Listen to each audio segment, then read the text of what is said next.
also get an analyst perspective. Sarabjit Kaur Nangra, who's the VP Research at Angel Broking, joins in with a perspective on Lupin then. And Sarabjit, first up, if you can tell us, what does the 483 mean for Mandideep plant, and what essentially can it mean for Lupin as a brand?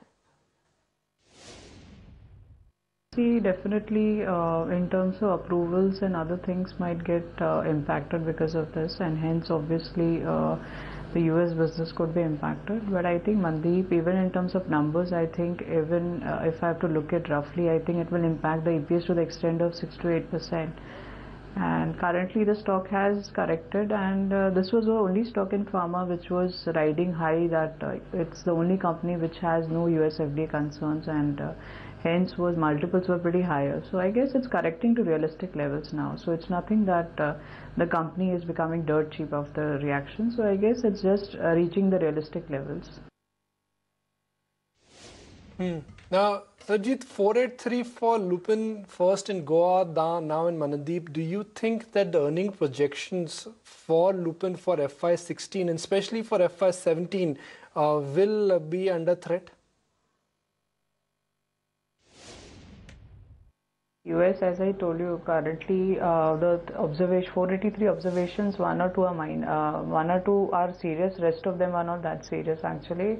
So probably it will take around 1 year to 18 months for it to get resolved. So I guess FY18 onwards, if management is pretty fast in resolving the issues, then probably I think the US business should stabilize by FY18. So on a FY16 numbers, in case currently it's not an import alert, so the number impact won't be there until it's an import alert and a warning letter.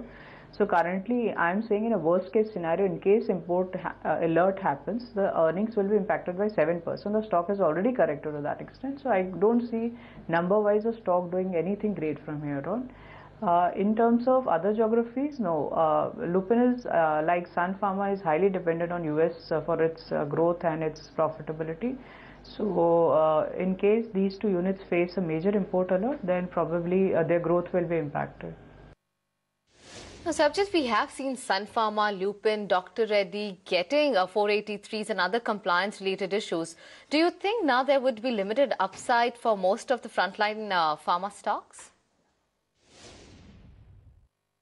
Earnings wise, as I said, Dr. Reddy also actually the stock has already corrected for its worst case scenario. The company has already said that it will not have that kind of earning impacts happening on the stock because of the development that's taken place. And in case of Sun also, we're pretty confident that at current valuation the stock is around price to book of around 4 times. I think for a large cap company like Sun Pharma, where the synergy benefits of Ranbaxy will flow in from probably next year onwards in a major way, and US business should do fairly well, I guess things looks good for both these stocks. So I guess in terms of valuations, I'm very comfortable in both these stocks. So we have a buy on both these stocks.